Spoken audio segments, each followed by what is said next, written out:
일전에 미국의 뉴욕타임즈에 이런 글 한 토막이 실린 일이 있습니다. 8번 가로 가는 버스를 타기 위해 줄 서서 기다리고 있는데 옆 사람이 큰 소리로 말하기를 시작했다. 오늘이 내 생일이야. 75번째 생일이란 말이야. 그런데 지난 세월 동안 내가 한 일이라곤 그저 기다리고 또 기다리는 것 뿐이란 말이야. 그 말을 듣고 그게 무슨 말씀이세요? 하고 내가 말참견을 하자 너희는 한평생 무엇을 기다리거나 누구를 기다리다가 끝난 것 같단 말이야 라고 말했다. 그러더니 주문을 외우듯이 다음과 같이 읊조렸다. 18살이 되기를 얼마나 고대했던가. 면도할 날이 오기를, 투표할 날이 오기를, 술집에 마음 놓고 들어가 한 잔 꺾을 수 있는 날이 오기를, 어서 빨리 커서 여인을 사랑할 수 있기를, 결혼할 날이 오기를, 첫 아이가 태어나기를 얼마나 기다리고 기다렸던가. 아, 그렇다. 이제는 죽을 날만 기다리고 있으니 에이, 빌어먹을 이놈의 버스마저 기다려야 하니 더 이상 못 참겠다. 그리고는 줄에서 빠져나가 어디론가 사라졌다. 전 이 글 한 토막을 읽으면서 두 가지를 생각해 보게 됐습니다. 하나는 인생은 기다림의 연속이라는 점입니다. 어머니 뱃속에서 10달을 기다린 끝에 태어나서 어린 시절에는 어른이 되기를 기다리고 어른이 돼서는 성공하기를 기다리고 이제 노인이 돼서는 죽을 날을 기다리고. 여러분, 실제로 인생은 크고 작은 기다림으로 가득 차 있습니다.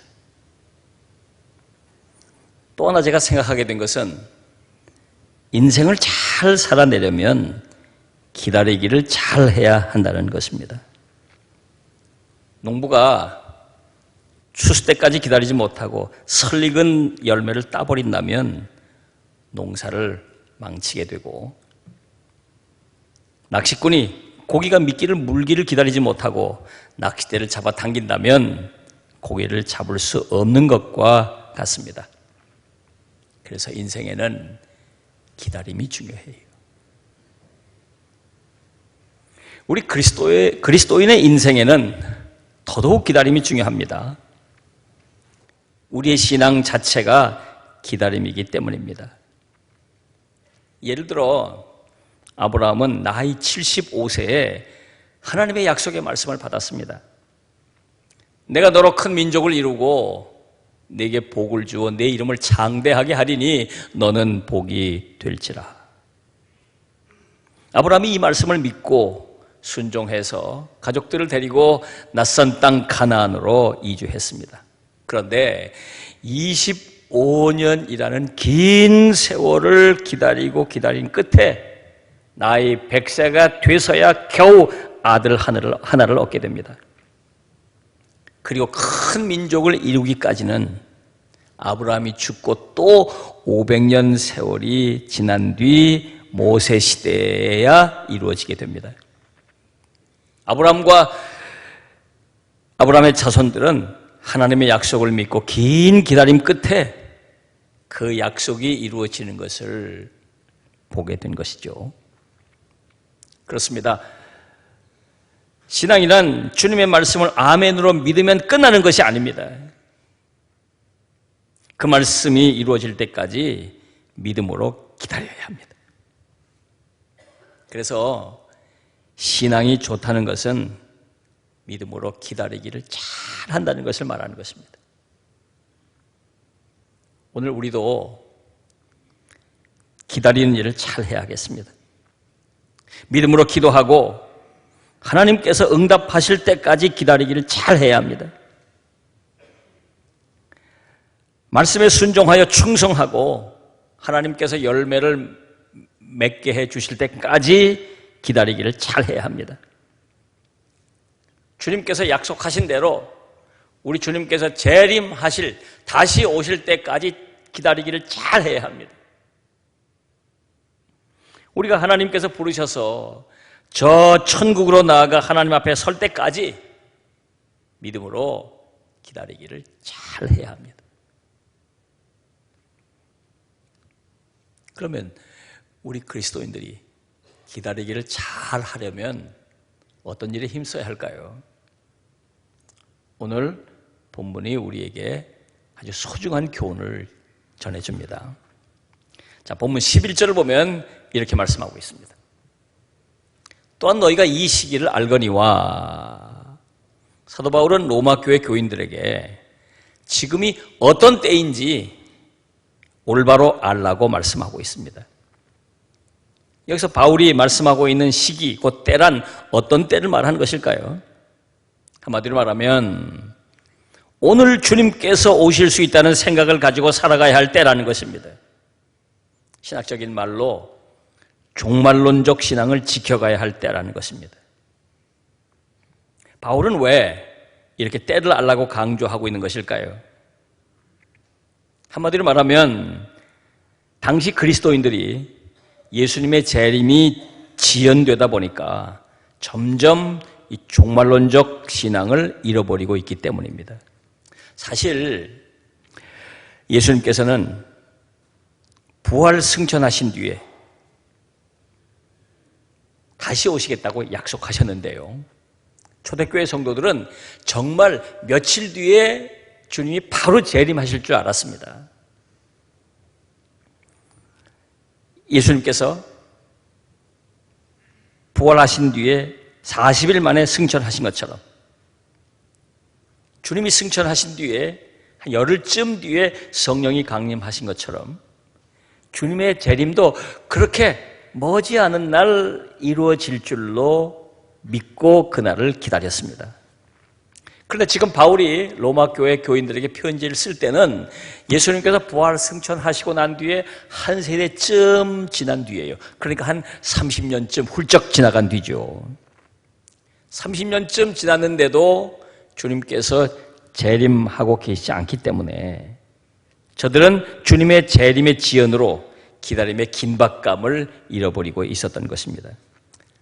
주님이 약속대로 재림은 하시겠지만 당장은 아니겠지. 주님이 재림하시겠지만 오늘은 아니겠지.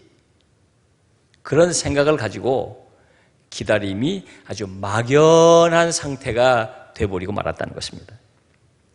그래서 사도 바울은 때를 알아야 한다는 점을 다시 강조하고 있는 것입니다.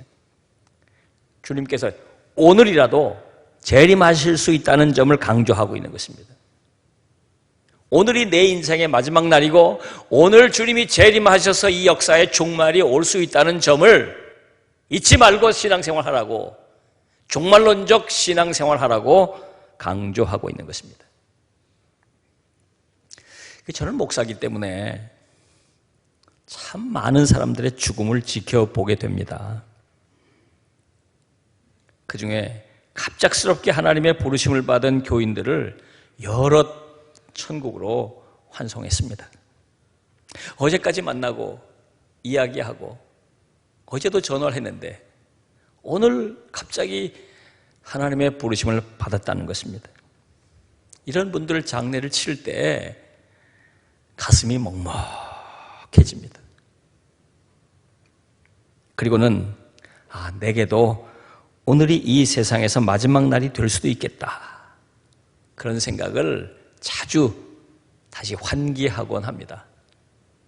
그때마다 제가 기억에 떠올리는 시 하나가 있습니다. 최용우의 어쩌면 오늘일지도. 평생 3번 온다는 행운이 오는 날, 어쩌면 오늘일지도. 내게도 첫사랑은 시작되겠지, 어쩌면 오늘일지도. 훗날 후회하지 않으려면 무엇인가 시작해야 하는 날, 어쩌면 오늘일지도. 열매를 거두기 위해 나무를 심어야 하는 날, 어쩌면 오늘일지도. 보고 싶고 반가운 친구가 찾아오는 날, 어쩌면 오늘일지도. 맺힌 것을 풀어야 하는 날, 어쩌면 오늘일지도. 우리 주님 오시는 날, 어쩌면 오늘일지도. 내 인생의 마지막 날, 어쩌면 오늘일지도. 그렇습니다. 우리가 오늘을 어떤 날로 보느냐가 기다림에 있어서 너무도 중요합니다. 오늘을 아직도 살아갈 날이 헤아릴 수 없이 많이 남은 가운데 하루로 생각하며 산다면 우리의 기다림은 막연할 것입니다. 그 기다림은 형식적일 수밖에 없습니다. 그러나 오늘을 내 인생에 남겨진 며칠 가운데 하루라고 생각하며 산다면 우리의 기다림은 절박할 것입니다. 그 기다림은 우리의 삶을 새롭게 뒤바꾸어 놓을 것입니다. 사랑하는 여러분, 우리가 때를 잘 알아야 하겠습니다. 오늘이 내 인생의 마지막 날이 될 수도 있다는 점을 기억하십시오. 오늘 조금 뒤에 우리 주님이 재림하실 수도 있다는 점을 기억하십시오. 그래서 오늘을 우리가 새롭게 인식할 필요가 있습니다. 자, 본문 11절을 보면 자다가 깰 때가 벌써 되었으니 라고 말씀하고 있습니다. 우리가 주님의 재림을 기다리려고 할 때 우리는 영적인 잠에서 깨어나야 한다는 것을 말씀하고 있는 것이죠. 왜 영적인 잠에서 깨어나라고 말씀하고 있는 걸까요? 말씀드린 대로 주님의 재림을 기다리고 있는 사람들이 잠을 자고 있다면 정작 주님께서 재림하신다고 해도 주님을 맞을 수 없기 때문입니다. 저는 오래전 군대 생활하면서 이 점을 뼈저리게 체험했습니다. 벌써 제가 군대 생활하던 때도 40년 가까이 됐는데요. 그때만 해도 간첩들이 철책선을 자주 넘어오곤 했던 때입니다. 그래서 전방 철책선에서 병사들이 밤새워 경계 근무를 섰어요. 저도 매일 저녁 밤새워 경계 근무를 섰습니다. 그런데 그 길고 긴 밤 눈 뜨고 경계 근무를 선다는 것은 결코 쉬운 일이 아닙니다. 계속 졸음이 몰려옵니다. 자기도 모르게 자꾸 잠들곤 해요. 여러분, 저녁 먹고 그 긴 밤을 총 메고 나가서 깜깜한 밤에 아무것도 보이지 않는 전방을 바라보면서 밤을 새워서 매일같이 근무를 선다고 해보십시오. 그냥 수시로 졸음이 얼마나 밀려오는지 몰라요. 졸음이 얼마나 밀려오는지 몰라요. 그러니까 주변사관들은 병사들이 졸지 않도록 하려고 계속 순찰을 돕니다. 그래서 이 간첩을 지금 간첩이 넘어오는 걸 기다리는 건지 순찰자를 기다리는 건지 도대체 알 수가 없을 정도로 졸음이 얼마나 밀려오는지 몰라요. 그래서 아침이 오는 게 그렇게 반가운데요. 그게 그렇게 힘들게 아침이 와요. 매일 저녁마다. 영적인 영역에서도 마찬가지입니다. 우리가 신앙생활 동안에 영적인 졸음이 밀려듭니다. 나도 모르는 사이에 영적인 잠을 자는 경우가 참 많죠. 우리가 영적으로 졸고 있을 때, 영적으로 잠들고 있을 때 대적마귀가 쳐들어온다면 어떻게 되겠습니까?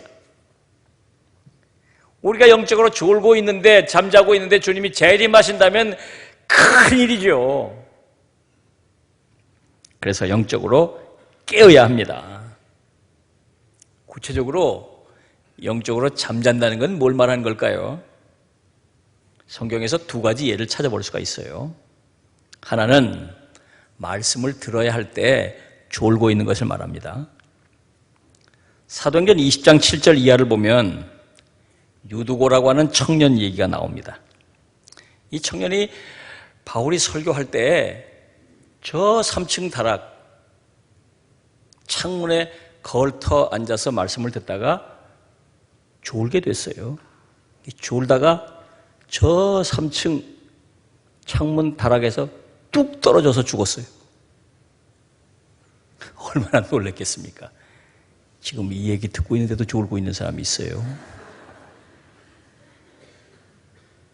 설교 듣다가 졸다가 죽었다니까요. 뚝 떨어져서 3층에서. 다행히 바울이 쫓아가서 그 시신을 부둥켜 안고 기도해서 다시 살아나긴 했습니다.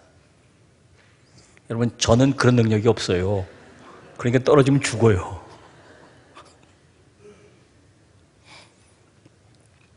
영적으로 잠을 잔다는 것은 이렇게 말씀을 들어야 할 때 듣지 않는 것을 말하는 것입니다. 실제로 많은 성도들이 성경을 덮어놓고 신앙생활해요. 성경을 읽지 않습니다. 말씀을 묵상하지 않습니다. 설교를 경청하지 않습니다. 하나님의 음성을 듣지 않는 것이죠. 영적으로 졸고 있는 것입니다. 또 하나, 기도해야 할 때 조는 것을 말하는 것입니다. 마태복음 26장 36절 이하를 보면 예수님께서 겟세마네 동산에서 기도하시는 얘기가 나옵니다. 이때 예수님께서 세 제자를 데리고 가셨어요. 베드로, 야고보, 요한입니다. 예수님께서 기도하시면서 너희도 여기서 기도하라고 말씀하셨는데 주님이 기도하시고 와보니까 졸고 있어요. 그것도 3번이나 반복해서 그랬습니다. 예수님이 책망하셨습니다. 이렇게 깨어 있을 수 없더냐? 영적으로 잠을 잔다는 것은 이렇게 기도해야 할 때 기도하지 못하는 것을 말합니다. 실제로 많은 그리스도인들이 기도하지 않으면서 신앙생활합니다. 기도할 시간을 내지 않아요. 기도할 골방이 없습니다. 정작 하나님 앞에 자기 입으로 기도하지 않고 하루를 보냅니다. 한 주를 보냅니다. 한 달을 보냅니다. 교회는 다니면서도 정작 기도를 잃어버린 성도들이 있다 그 말이에요. 영적으로 졸고 있는 것입니다. 우리 그리스도인들이 이렇게 영적으로 잠을 자면 어떤 문제가 생길까요? 우리가 잠잘 때 우리 주변에서 어떤 일이 일어나는지를 모르잖아요. 마찬가지로 우리가 영적으로 잠을 자게 될 때 하나님이 지금 나와 함께 계신다는 사실을 모릅니다. 하나님께서 나를 위해 어떤 일을 하고 계시는지 모릅니다. 원수 마귀가 어떻게 나를 공격해 오는지 모릅니다. 큰일이죠. 큰일입니다. 사랑하는 여러분, 그래서 우리가 영적으로 깨어 있어야겠습니다. 늘 귀를 열고 주님께서 내게 주시는 말씀을 들으려고 애를 써야 해요. 늘 입을 열어 쉬지 말고 하나님 앞에 기도해야 합니다. 우리가 주님 다시 오실 것을 기다릴 때 이렇게 영적으로 깨어서 기다려야 합니다. 자, 본문 12절을 보면 이렇게 말씀하고 있죠. 우리가 어둠의 일을 벗고 빛의 갑옷을 입자. 14절 보면 또 이렇게 말씀하고 있습니다. 오직 주 예수 그리스도로 옷 입고 정욕을 위하여 육신의 일을 도모하지 말라 그랬습니다. 자, 옷을 입는 것을 말하고 있죠. 빛의 갑옷을 입으라. 예수 그리스도로 옷 입으라. 그리스도의 재림을 준비하는 사람들은 영적으로 옷 입는 일에 신경을 쓰라는 것입니다. 오래전에 제가 오페라 공연 초대권을 선물로 받은 일이 있었습니다. 이 초대권을 자세히 읽어보니까요, 거기 드레스 코드라는 말이 나왔더라고요. 드레스 코드. 그리고 드레스 코드는 정장 이렇게 써 있더라고요. 제가 그 당시만 해도 무식해가지고 이게 뭔 말인가, 드레스 코드가 뭔가 무식해가지고 잘 몰랐어요. 그래서 물어봤어요. 여러 사람들에게. 유식한 사람들한테 물어보니까 정장을 하고 가야만 그 오페라 공연장에 입장을 할 수 있다는 거예요. 그래서 제가 이해가 안 됐습니다. 아니, 내가 무대에 올라가서 내가 뭐 연주를 하거나 공연할 사람도 아닌데, 아니, 밑에서 그냥 구경하는데 무슨 정장까지 입고 오라고 그러나. 잘 이해가 안 됐습니다. 아니, 그리고 그건 문화여 상식이면 되는 거지 꼭 또 거기다가 초대권에다가 쓸 일은 또 뭔가. 그 당시에 제가 이해가 안 됐습니다. 나중에 알고 보니까 서구 문화에는 이 드레스 코드가 아주 일반화되어 있더라고요. 어느 집에서 파티한다고 초청할 때 꼭 드레스 코드에 맞춰 입고 가야 됩니다. 그렇지 않으면 아주 망신을 당하고 심지어 문전박대를 당하기도 해요. 어떤 공연장에 갈 때 꼭 드레스 코드에 맞춰 입고 가야 됩니다. 심지어 어떤 데는 여행을 하는데, 크루즈 여행을 하는데도 무슨 어느 날 밤은 무슨 드레스 코드에 맞춰 입고 나와야 저녁을 준대요. 별일이 다 있죠. 우린 잘 이해가 안 되는데 이게 일반화되어 있는 것입니다. 자, 오늘 본문을 보니까 예수 그리스도로 옷 입어야 한다고 말씀하고 있어요. 영적인 드레스 코드를 말하고 있는 겁니다. 우리 그리스도인들은 영적으로 드레스 코드를 맞춰 입어야 한다는 것을 말하는 것이에요. 구체적으로 예수 그리스도로 옷 입는다는 것을 뭐를 말하는 걸까요? 이 세상 사람들과 다른 거룩한 삶을 살아야 한다는 것을 말하는 것입니다. 우리 그리스도인들이 주님의 재림을 맞기 위해 준비해야 할 드레스 코드는 거룩함이라 그 말이에요. 자, 본문 13절을 보면 이것을 구체적으로 말씀하고 있어요. 낮에와 같이 단정히 행하고 방탕하거나 술 취하지 말며 음란하거나 호색하지 말며 다투거나 시기하지 말고. 이 세상 사람들처럼 그렇게 살지 말라는 거죠. 세상 사람들처럼 막 살지 말라는 거예요. 이게 세상으로 옷 입고 있다는 것을 말하는 것입니다. 우리가 예수 그리스도의 재림을 기다리면서 우리가 늘 우리 자신을 돌아봐야 할 텐데, 그때 가장 중요한 것 바로 옷 입는 것이다. 영적인 드레스 코드라는 것입니다. 거룩함으로 옷 입어야 한다는 것이에요. 이 세상 사람들과 달리 거룩함으로 옷 입어야 한다는 것입니다. 그래서 우리가 영적인 우리의 복장을 늘 살펴야 합니다. 이 세상 사람처럼 함부로 말하지 말고, 이 세상 사람들처럼 아무거나 먹지 말고, 이 세상 사람들처럼 아무데나 가지 말고, 이 세상 사람들처럼 정말 향락을 쫓아, 욕심을 쫓아 살지 말고 우리 자신을 돌아봐야 한다는 것입니다. 그래서 우리 자신을 예수 그리스도로 옷 입어야 한다는 것이. 미국의 복음주의 운동가 프란시스 쉐퍼라는 분이 있습니다. 아주 유명한 분이죠. 책이나 강연으로 미국을 비롯한 현대 그리스도인들의 영적 삶에 깊은 영향을 미쳤던 분입니다. 이분이 1984년에 하나님의 부르심을 받았는데요. 그 마지막 말년에 암과 투병하는 힘겹고 고통스러운 삶을 살았습니다. 그러면서 하나님의 부르심을 받기 전까지 미국의 청년들에게 유언처럼 메시지를 남기기 위해서 미국의 각 대학 캠퍼스를 돌아다니면서 계속 집회를 해갔어요. 그 암의 고통 가운데 있으면서도 마지막 꼭 저들에게 남기고 전해야 할 메시지가 있다고 생각하면서 그렇게 다녔습니다. 이분이 각 대학 캠퍼스를 다니면서 젊은이들에게, 특별히 기독 청년들에게 외쳤던 말씀의 핵심이 이런 내용입니다. 사랑하는 여러분, 행복을 삶의 목표로 삼지 마십시오. 그것은 불신자도 구할 수 있는 것입니다. 예수 믿지 않는 사람도 행복을 삶의 목표로 갖습니다. 그것은 그리스도인이 구할 바가 못 됩니다. 미국 그리스도인들의 문제는 행복을 구하지만 거룩은 구하지 않는 데 있습니다. 그렇습니다. 오늘 우리 그리스도인들의 문제가 바로 이것입니다. 복을 구하고 행복을 추구하지만 거룩을 구하지는 않습니다. 젊은이들이 꿈과 비전은 구하지만 거룩은 구하지 않습니다. 그래서 그리스도인들이 그리스도인답지 못하게 된 것입니다. 그리스도인들이면서도 예수로 옷 입지 못하고 세상의 옷을 입고 삽니다. 드레스 코드가 맞지 않는 것이에요. 그리스도인이 입어야 할 옷을 입지 않고 세상 사람들이 입어야 할 옷을 입고 살고 있는 것이다, 그 말이에요. 사랑하는 여러분, 우리가 세상의 옷을 벗고 예수로 옷을 입어야 하겠습니다. 거룩을 추구하며 살아가야 하겠습니다.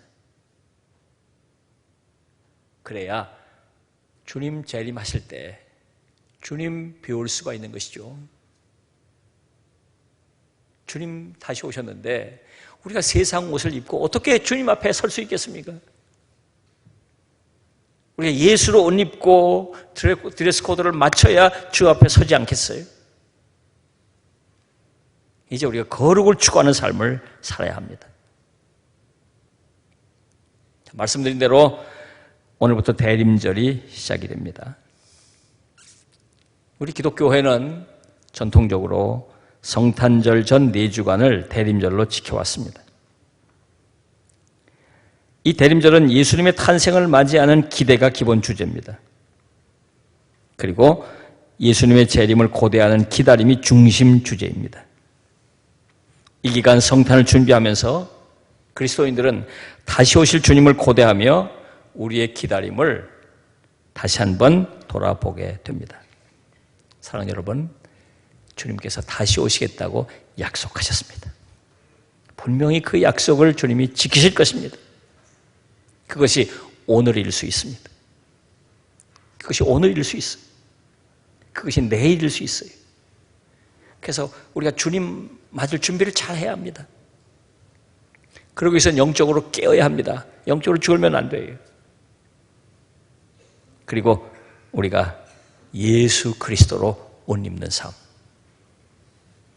주님 맞을 드레스 코드를 준비해야 돼요.